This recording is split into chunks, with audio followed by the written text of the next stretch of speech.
Je leur dis merci. Alors, nom de code, CI 225. L'enfer ou le paradis. Dans la 102e sourate nommée Al-Takatur, qui signifie en français la course aux richesses, Allah nous parle. Il nous dit, la course aux richesses vous distrait, jusqu'à ce que vous visitiez les tombes. Mais non, bientôt vous saurez.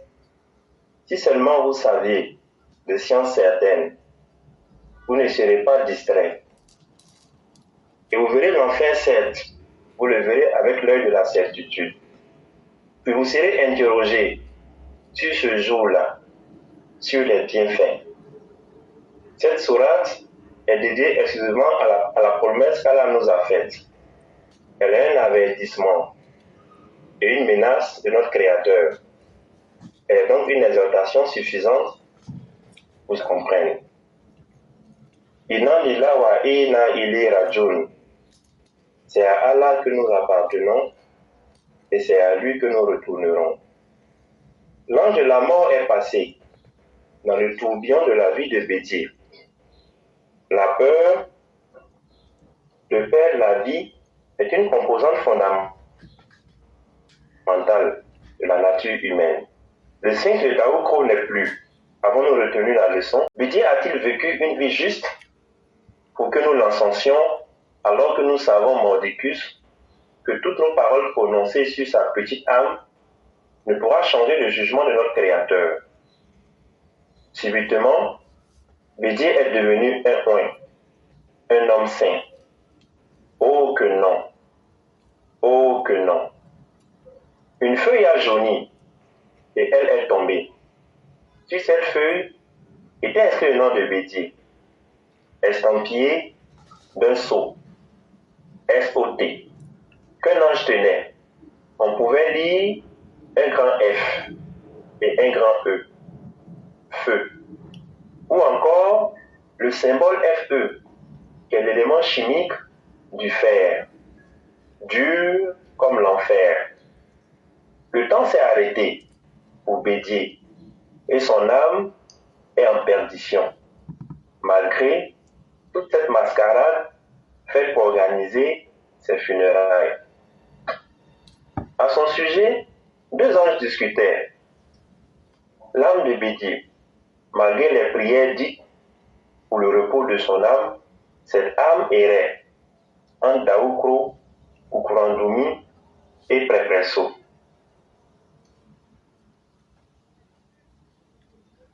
Elle est en peine. La raison est toute simple. Les cieux se sont fermés et les portes du paradis aussi. Et l'ange poursuivit la conversation. Habituellement, nous sommes informés de l'arrivée d'une âme, mais pour ce dernier, aucune information n'a fuité. Comment expliques-tu cela en s'adressant à l'autre ange? Je pense que cette âme a dû faire beaucoup de mal à ses semblables, à ces hommes. Et nous étonnerons toujours ceux pour qui nous sommes prosternés face contre terre. Ils désobéissent à leur Seigneur lorsque ces derniers sont mis sur un piédestal. Et l'ange de poursuivre. Il se raconte que ce dernier de son vivant avait orné ses chiottes de pièces de 250 francs CFA. Cet homme était vraiment d'une bassesse morale. Chut, on ne juge pas un humain. Seul Dieu en a le pouvoir. Quelle était sa religion? Ce dernier était catholique. Mais au lieu de prôner cette parole sacro-sainte de la Bible, tu aimeras ton prochain comme toi-même, lui, pendant tout son règne, il a catégorisé son peuple avec un concept à la con. Il appelait l'ivoirité. Chut, encore, pas de gros mots. Dieu peut nous entendre. C'est de cette âme dont l'ange de la mort n'a éprouvé aucune difficulté pour la saisir. De sa tombe, nous entendons des hurlements et des pleurs. Ah, ces humains, ils ne sont plus attentifs aux signes de leur Créateur. Regardez vous-même comment cette forte pluie est descendue et saccageant toutes les bâches placées pour ses funérailles. Un ange se tenait à l'extrémité ouest. Il cria, « Faites monter cette âme damnée, qu'on en finisse. » Quelle est cette odeur qui accompagne son âme? Seul toi, notre majesté, peut nous enseigner. Ô pauvre âme, te voilà aujourd'hui devant ma face. Toi qui prenais la vie comme un jeu et un amusement, te voilà couvert d'opprobre et prompt à rendre compte sur tes agissements et tes manquements. Ouvrez le livre de cette âme perdue, que j'en finisse. Un livre de Bédier, il était inscrit voleur. A-t-il volé? Oui, Seigneur. Et qu'est-ce qu'il est écrit dans son livre au sujet du vol? Il est écrit, ô roi des rois, tu ne voleras point ce qui ne t'appartient pas. A-t-il ôté la vie que j'ai rendue sacrée? Et qu'est-il écrit au sujet de la vie dans son livre? Il est écrit, tu ne tueras point. Alors, appelez-moi tous ces âmes dont il s'est rendu coupable, pour qu'elles soient témoins aussi de son jugement. A-t-il partagé ses biens aux orphelins et aux veuves? Et qu'est-il écrit au sujet du partage de son bien? Il est écrit, de ton bien, tu prendras soin des veuves et des orphelins. Mais eux, ils se sont servis, à travers servis. A-t-il trahi? Oui, notre Seigneur. Et qu'est-il écrit dans le livre sur la trahison? Il est écrit, tu ne trahiras pas ton frère. Mais lui, il a trahi son frère dans le plus profond de son âme. Mais ce dernier est resté juste et fidèle et l'a même honoré en baptisant un pont en son nom. Moi, l'Éternel Dieu, je déclare que ce sera son seul mérite. C'est la raison pour laquelle je bénis ce pays de gisements de pétrole et de cobalt. Ce sera un pays rempli de bonheur, avec ce tout-fils qui a compris la mission qu'on lui a confiée. Il va réussir. Moi, l'Éternel Dieu, je le déclare béni. Présentez ses œuvres sur la balance de David, pour que l'on sache que la promesse que j'ai faite est vérité. Les anges sont une vérité, les prophètes une vérité, le paradis est une vérité et l'enfer est aussi une vérité.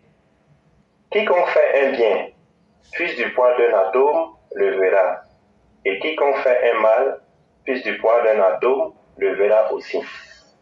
Demandez à la plume de se mettre en mouvement pour cette âme. Seigneur, il n'a aucune bonne action sur la balance en sa faveur, sauf si vous en avez connaissance, vous qui êtes le parfaitement connaisseur. Aucune bonne action pour cette âme que nous avons créée et à qui nous avons donné une partie de notre pouvoir et de notre richesse. Alors, que son âme soit jetée dans les méandres de l'enfer. Ô enfer, ouvre-toi et gonfle-toi. Voilà une âme qui viendra donner la raison de ton existence. Consume-la, et encore, et encore. Et ne me demande rien au sujet de cette âme. Les prières faites pour lui sont vaines, et que la malédiction contenue dans les 7 cieux, révélée et cachée, enveloppe cette âme, hors de ma vue, âme ingrate. Monsieur l'éclaireur, je vous donne la parole, je vous remercie. Vraiment, merci beaucoup, le grand maître. Merci pour ce brillant exercice. Merci encore de donner votre part de vérité. Et vous l'avez teinté de religion et en même temps avec beaucoup de sagesse. Mais tout ça, c'est pour nous ramener à nous questionner sur l'essence de notre vie. Surtout quand Dieu vous a permis de pouvoir avoir la chance de gérer le destin de millions d'individus. Qu'est-ce que vous avez fait? Dieu ne vous demandait pourtant pas d'être le meilleur, mais il vous demandait simplement d'essayer. Ça veut dire quoi, essayer? Essayer, ça veut dire faire juste ce que nous pouvions et ne surtout pas faire ce que nous ne pouvons pas. Malheureusement, très peu de personnes comprennent cela et livrent leur âme à la malédiction éternelle. Et c'est assez triste. Quelle que soit la beauté des funérailles qu'on donnerait à quelqu'un, cela n'efface pas ses mauvaises actions. On peut blaguer tout le monde, mais on ne peut pas blaguer le bon Dieu lui-même. Telle est la réalité de la vie. Vraiment, merci d'être revenu sur ces aspects-là et de les avoir évoqués. Et comme nous le disions depuis belle lurette, nous n'avons rien en tant que personne humaine contre Bédier, mais nous profitons de ces événements-là pour conscientiser tous ceux qui pensent que venir à la tête de l'État, c'est pour venir se foutre du peuple, c'est pour venir prendre la chose publique et s'amuser là-dedans. Je crois que le même destin vous sera réservé et le même traitement vous sera donné, sans état d'âme. Et donc faisons attention à la vie et faisons attention aux actes que nous posons, parce que c'est la vie de milliers de personnes, voire des millions de personnes que nous détruisons sans nous en rendre compte. Vraiment, merci beaucoup le grand professeur. Merci pour tout ce que vous venez de nous dire. On espère bien que les uns et les autres vont en prendre de la graine et devenir des gens meilleurs. C'est ça même le but de la vie. Dieu ne nous demande pas d'être les meilleurs, mais nous demande est-ce qu'on a simplement essayé. Et c'est très important. Essayez de devenir quelqu'un de meilleur, mieux que hier. Essayons d'apporter toujours un petit plus à notre existence et à celle des autres. C'est de cela qu'il est vraiment question. Et une fois que l'être arrive à atteindre cet objectif-là, il atteint aussi la satisfaction divine elle-même. Et vraiment, merci beaucoup. Merci infiniment. Et on va vous souhaiter une excellente soirée et bien des choses ainsi que toute la miséricorde divine. Je vous remercie et puis merci à tous les panélistes. Merci infiniment. Demain sera un autre jour. Effectivement, que Dieu nous permette de voir demain.